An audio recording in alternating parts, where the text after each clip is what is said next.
going to do some active release for our hamstrings. These bad boys. They're very important for our leg flexibility, especially things like splits, and since that's our goal, we're gonna do it. So grab yourself something like a peanut, otherwise known as a double lacrosse ball, or you can use a tennis ball. Honestly, if you have a dog toy laying around, I'm sure you can find something.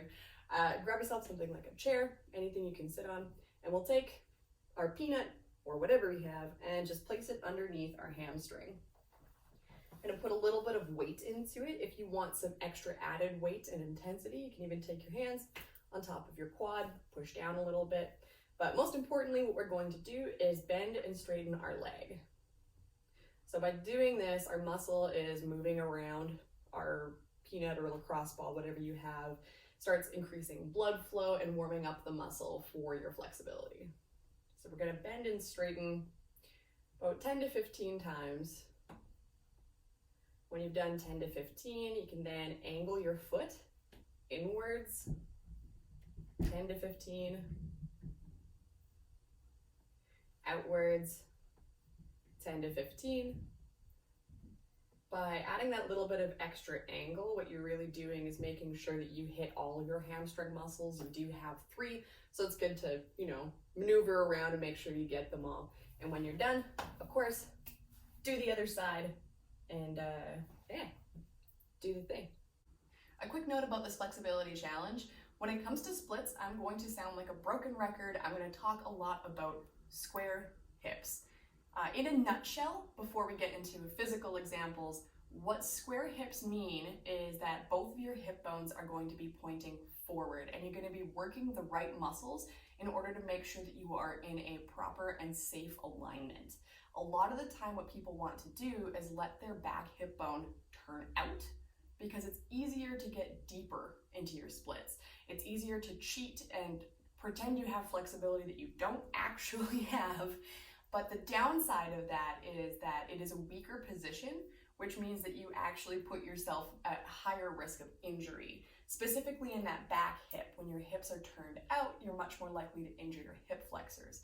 And quite frankly, ain't nobody got time for hip injuries. So when you actually do things with square hips, you get better, deeper, more real flexibility progress. So while it might be tempting to let that hip turn out and get deeper into your splits, you are just cheating yourself out of real progress and also putting yourself at higher risk of injury. So let's now actually explore what that looks and feels like. To begin this exercise, we're going to grab ourselves a nice piece of wall. We're going to start on our butts. I'm going to start with my right leg forward. I'm going to take this shin here, plaster it against the wall. I'm going to make sure that this knee is in line with this hip bone. So I got this nice right angle hanging out here. This other leg, I'm just gonna let it casually kind of, bend out to the side. It's not a comfortable or natural position, but here you are. Shin against the wall, knee in line with hip bone, other dude hanging out. So we're gonna take our hands, just over here, chill, whatever.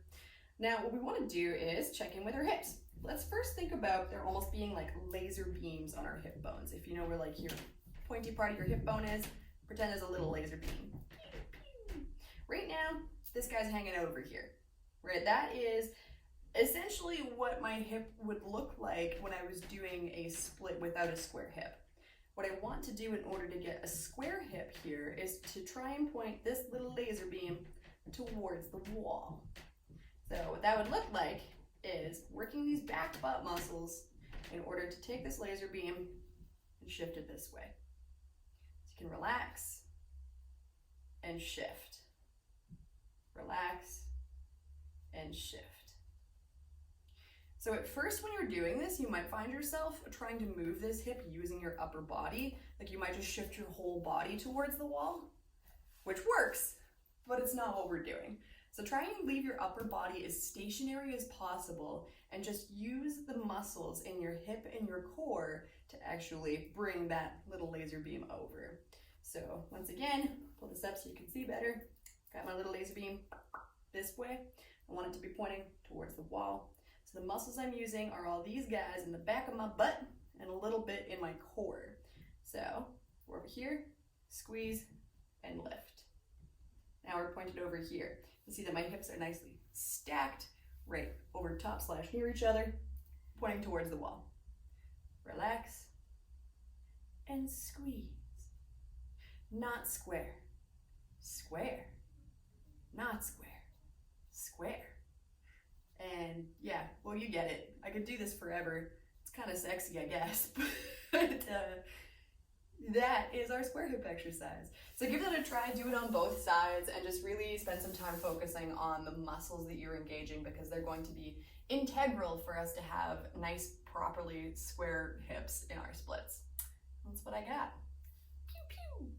And now it is time to stretch our splits. So we're going to do a minute on each side. I'm actually going to time and do them with you, so you can just watch this video and follow along.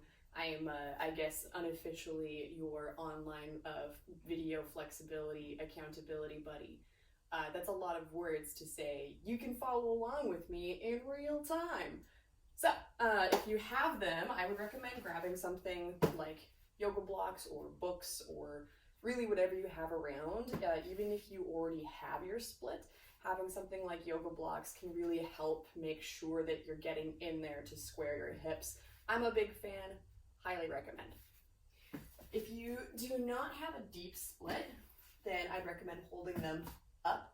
That way you can put extra weight into them, but also keep your body stacked over top of your hips. I find if people are not very deep in their split and they try to use them this way, then rather than having their body stacked over their hips like this, they end up doing this, and it just wrecks your form. And we care about good form. So to start in our split, what you're going to do is take your blocks however you like. You can kind of start off in a bit of a lunge position. And before you even start lowering, let's think about those square hips. So we'll remember that exercise we did with the wall, that whole pulling that back hip forward.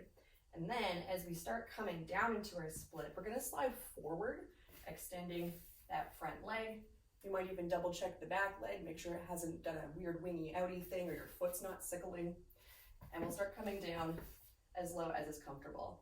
As you do, starting the timer, we're going to make sure that we keep engaging this back butt muscle. So this back butt muscle here is going to push that hip forward. And then we're going to think about our weight coming down through the front leg sitting bone. So the weight is going to come down through that front leg sitting bone. This guy's going to keep acting, pushing that forward. When we get into whatever our split looks like, I want you to think too about a minor core adjustment, so we're not just dumping into the low back. And if that means with the squareness and the core adjustment that you're going to be a little bit higher, do it. I want you to think more about good form than getting really deep into this, okay? So, core engagement, square hips, weight through that front sitting bone. Make sure you're relaxing your front quad. I know I sometimes have a really bad habit of engaging this guy and just making life harder than it actually needs to be. And that's a minute. Feel free to come out of that, shake it off, do whatever you gotta do. Woo. And then when you're ready, which hopefully is now, because I'm gonna do it, we're gonna do our second side. Yes, I'm a big fan of actual stopwatches because, yeah, they just, don't have apps on them that are terribly distracting. I'm always wondering how my clan's doing. Yes, I'm a nerd who plays Clash of Clans. All right, so second side, you can begin to get ready. Again, take your blocks however you like. Boom, boom, who knows. Beginning in that lunge position, we're gonna start with that active butt right from the top. Start the timer, so you slide that leg forward, continuously engaging this guy, pushing that hip forward, core. Push that hip, drop the weight through the front sitting bone, keep the core. Check your shoulders, make sure they're not doing these weird things here. And remember, if at any point you need to come up, that's okay. Do it, because we care way more about good form than we do about getting real deep. Weight through that front sitting bone, check your core, Engage that back butt muscle. Way through the front sitting bone, core, back butt muscle. Maybe check your back leg. I fucked up. Keep checking that core. Make sure your shoulders are where you want them to be.